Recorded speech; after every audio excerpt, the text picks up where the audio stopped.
नमस्कार दोस्तों। आज हम लोग जो आईटीआई फर्स्ट ईयर का सीबीटी क्वेश्चन सीरीज चला रहे हैं उसमें सेकेंड वीडियो है यार। जो फर्स्ट वीडियो था वो सेफ्टी एंड टूल्स का था, फर्स्ट मॉड्यूल था।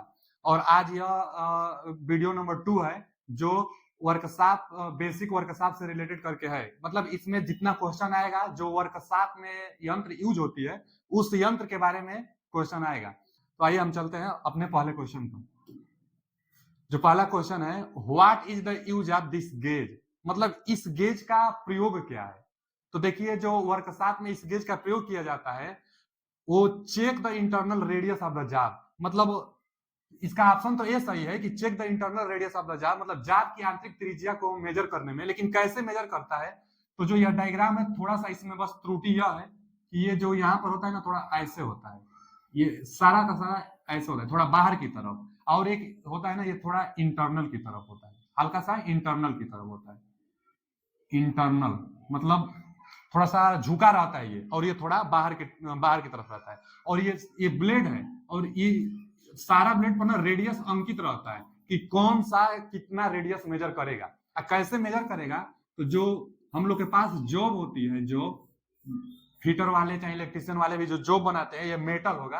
तो इसका इसका जो ब्लेड है ना, इस ब्लेड को इसी में हम लोग लगा देते हैं, और जौन सा ब्लेड इसमें फिट बैठेगा तो हम लोग मेजर कर लेते हैं कि इसका रेडियस क्या था, व्यास क्या था, रेडियस क्या था। तो check the internal radius of the job.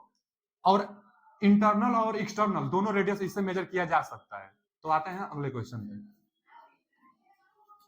जो हम लोग का अगला क्वेश्चन है कि what is the name of file. मतलब इस फाइल का नाम क्या है। तो देखिए 4 प्रकार की फाइल होती है जो हमारे सामने है। मतलब 4 विकल्प है, और 4 यहाँ पर हम सभी विकल्पों का चित्र लगा दिए हैं। तो पहला तो यह है कवर्ड। कवर्ड में क्या होता है ना कि ये डायग्राम है अभी ना, तो 3D डायग्राम है नहीं, ये थोड़ा सा झुका हुआ रहता है, ऐसे झुका हुआ रहता है, कवर्ड रहता है थोड़ा सा, इसलिए इसका नाम ही है कवर्ड कट।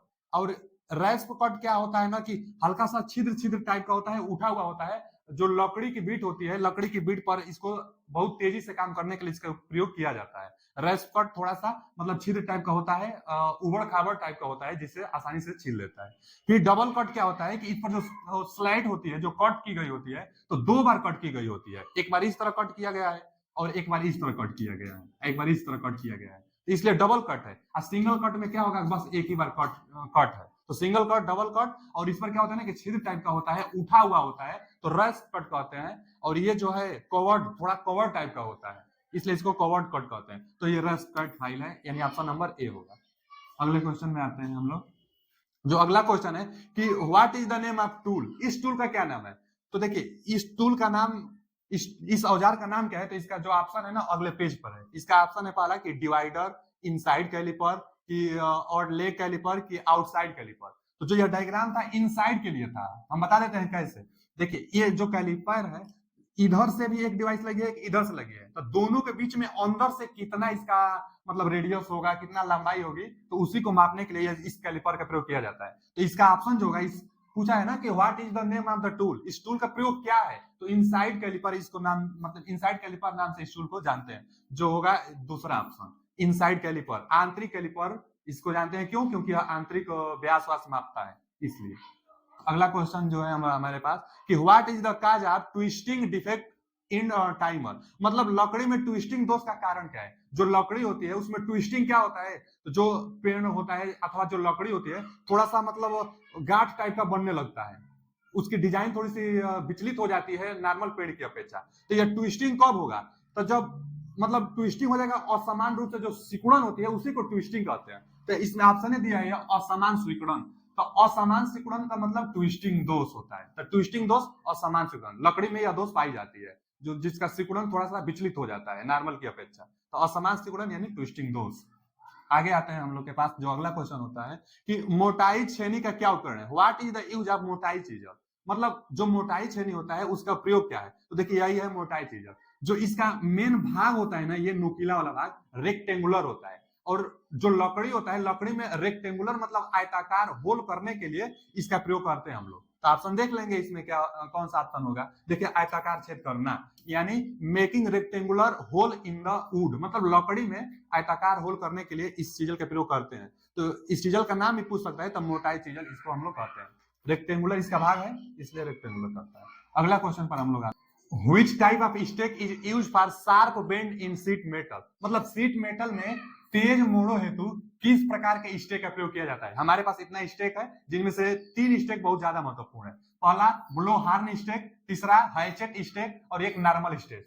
तो नॉर्मल काम करने के लिए नॉर्मल स्टेज का प्रयोग किया जाता है। इसकी आकृति रेक्टेंगुलर होती है। इसका भी ज्यादा प्रयोग किया, सबसे ज्यादा प्रयोग तो इसी का किया जाता है। उसके बाद जो अगला स्टेक आता है हैचेट, तो इसका प्रयोग तेज मोड़ों के लिए, जैसे यही आप सवाल भी है, तेज मोड़ों के लिए किस स्टेक का प्रयोग किया जाता है? तो हैचेट स्टेक का प्रयोग किया जाता है तेज मोड़ों के लिए। इस पर शीट मेटल को रखकर हथौड़ा से पीट दिया जाता है, आसानी से बहुत ज्यादा तेजी में मोड़ा जा सकता है मेटल को। और जो अगला है ब्लो हार्न स्टेक, तो जो ब्लो हार्न स्टेक होता है ना, इसका प्रयोग शंक्वाकार आकृति देने के लिए इसका प्रयोग किया जाता है। आगे क्वेश्चन आएगा जो इसका जवाब होगा, पहले तो एक फिगर देगा पहचानने के लिए, एक और क्वेश्चन होगा कि जो शंक्वाकार आकृति में मोड़ने के लिए किस प्रकार के स्टेक का प्रयोग किया जाता है, तो ब्लो हार्न स्टेक का प्रयोग किया जाता है। तो इसका तेज मोड़ों के लिए हैचेट स्टेक का प्रयोग किया जाता है। आते हैं नेक्स्ट क्वेश्चन पे। जो हमारे पास अगला क्वेश्चन है, which type of cold chisel is used for squaring metal at the corner? देखिए पूछ रहा है कि किस प्रकार की ठंडी छेनी का प्रयोग किनारों पर पदार्थों को वर्गाकार आकृति करने के लिए किया जाता है। मतलब किनारों पर, तो जो यह है ना किनारा, तो डायमंड यहाँ पर लगा रहता है, इसलिए इसका नाम हम लोग बोलते हैं डायमंड पॉइंट चीजल। मतलब किनारा, कार्नर जो होता है ना, कोना, कोना को तेज धार देने के लिए। जैसे पूछा है यहाँ पे कि किस प्रकार के ठंडी छेनी का प्रयोग किनारों पर पदार्थों का वर्गाकार आकृति करने के लिए, तो वर्गाकार आकृति देने के लिए डायमंड वहां पर जो बना होता है आकृति, यहाँ पर देख लीजिए आकृति, डायमंड पॉइंट चीजल का प्रयोग किया जाता है, यानी ऑप्शन नंबर डी इसका होगा। किनारों पर वर्गाकार देने के लिए फिगर भी दिखाया गया है। आते हैं आगे नेक्स्ट क्वेश्चन। फिर नेक्स्ट क्वेश्चन है कि किस प्रकार के कैलिपर का प्रयोग पदार्थों के बाहरी सिरों पर समांतर रेखा खींचने के लिए की जाती है? तो देखिए जेनी कैलिपर्स का प्रयोग किया जाता है। इसका नाम क्या है? तो जेनी कैलिपर्स इसका नाम है, जेनी कैलिपर्स। अब क्या होता है ना कि समांतर रेखा खींच देगी, जैसे ये ना इधर लॉक कर लीजिए, यहाँ पर जो है इधर लॉक रहती है, और इसको ना आप स्लाइड करते रहिए और ये समांतर रेखा खींचती रहेगी। अब कितना, जैसे ये खींच लिए, इसको थोड़ा सा और आगे बढ़ा दीजिए, फिर यहाँ से खींच दीजिए, थोड़ा और आगे बढ़ाकर यहाँ से खींच दीजिए। मतलब अप डाउन करके अपने अनुसार समांतर रेखा खींचने के लिए इसका प्रयोग किया जाता है, और इसका नाम है जेनी कैलिपर्स। तो जेनी कैलिपर्स का प्रयोग इसका किया जाता है। फिर आते हैं आगे next question. What is the name of the drill bit? इस ड्रिल बिट का नाम क्या है? तो आपको देखने से पता चल जाता है कि यह ट्रेपर्ड है, तो इसका नाम क्या है? ट्रेपर साइंक बिट। तो इसका नाम है ट्रेपर साइंक बिट। आते हैं आगे नेक्स्ट क्वेश्चन पे। जो अगला हमारे पास है कि शीट मेटल में सामान्य उपयोग हेतु किस प्रकार का स्टेक का प्रयोग किया जाता है? हम पहले आपको बताए थे कि शीट मेटल में सामान्य उपयोग करने के लिए किस प्रकार का प्रयोग किया जाता है, तो ये है यही वाला सामान्य कार्यों करने के लिए। इसका नाम क्या है? तो स्क्वायर रेक्टेंगुलर। हम बताए थे आपको कि नॉर्मल है जो स्क्वायर रेक्टेंगुलर के रूप में होता है। तो ज्यादातर कार्य सामान्य कार्यों में करने के लिए इसका प्रयोग किया जाता है। जो पहला है स्क्वायर स्टेक, यानी 10 का ए ऑप्शन करेक्ट है। आते हैं नेक्स्ट क्वेश्चन पे। आगे है कि what is the number 1.25 indicate in ISO metric fine thread M12 by 1.25। मतलब पूछ रहा है ना कि आईएसओ में फाइन थ्रेड M12 गुणे 1.25 में 1.25 नंबर क्या अंकित करता है? तो देखिए हम सभी को हम बता देते हैं ये पूरा नंबर क्या अंकित करता है। तो जो हमारे पास नॉट बोल्ट होता है ना, तो जो चूड़ी उस पर लगी होती है, तो कितना अब चूड़ी है, तो क्रमागत दो चूड़ी के बीच में जितना अंतराल होता है उसे हम लोग पिच कहते हैं। तो इसमें पिच होगा ऑप्शन, उसका वही जो पिच की कितना लंबाई होगी उसी को बताता है 1.25। तो यही पूछा है कि इसमें 1.25 क्या नंबर इंगित करता है, तो पिच को करता है। इसमें ढूंढ लीजिए पिच का है, ये दूसरा ऑप्शन में पिच ऑफ द थ्रेड। जो थ्रेड की गई होती है ना, तो पिच क्या होता है कि क्रमागत दो थ्रेड के बीच की जो दूरी होती है उसी को हम लोग पिच कहते हैं। तो 1.25 क्या बताता है? तो पिच बताता है। अच्छा एम क्या है? तो एम जो मेजरमेंट होती है, जो हमारे पास जो नट बोल्ट होता है, तो जो उसकी व्यास होती है, तो व्यास कितना है उसी को बताता है। M12 का मतलब कि जो उस पिच का जो व्यास होगा, पिच का व्यास 12 होगा। तो पिच का व्यास ये एम मेजरमेंट को बताता है, तो पिच का व्यास 12 के लिए बताता है कि पिच का जो व्यास होगा वो 12 होगा। और पिच कितना होता है, मतलब दो चूड़ियों के बीच में कितना अंतर होता है, तो 1.25 होता है। तो नंबर क्या बताएगा? तो पिच ऑफ द थ्रेड, मतलब दो चूड़ियों के अंत में। आते हैं आगे नेक्स्ट क्वेश्चन। जो अगला हमारे पास क्वेश्चन है कि लकड़ी में अनियमित रूप से शाखाओं में उगने का कारण कौन सा दोष उत्पन्न होता है? मतलब जो हमारे पास एक पेड़ है, अब बहुत ज्यादा शाखाएं उगने लगे तो कौन सा दोष होगा? तो गांठ बनने लगेगा। हम लोग देखते होंगे अपने लाइफ में अपने घर पर कि जो पेड़ हम लोग लगाते हैं तो क्या होता है कि अगर छोटा पेड़ है अब बहुत ज्यादा शाखा अगर नीचे से ही निकलने लगे तो गांठ बनने लगती है। तो वही पूछा है कि लकड़ी में अनियमित रूप से शाखाओं के उगने का कारण कौन सा दोष हो जाता है, तो गांठ बनने लगती है, यानी ऑप्शन इसका ए सही है। तो आते हैं आगे नेक्स्ट क्वेश्चन। एक टेनन आरी के कुंद दांतों को तेज करने के लिए किस रेती का प्रयोग किया जाता है? मतलब तेज करने के लिए, धार देने के लिए, जो सातित वेब होती है ना उस पे धार देना है, तो धार देने के लिए कैसा हम लोग प्रयोग करते हैं? ट्रेपड जो आरी होती है उसके लिए ट्रेपड ही हम लोग प्रयोग भी करेंगे, जो यंत्र होगा। तो पहला तो यही ट्रेंगुलर फाइल।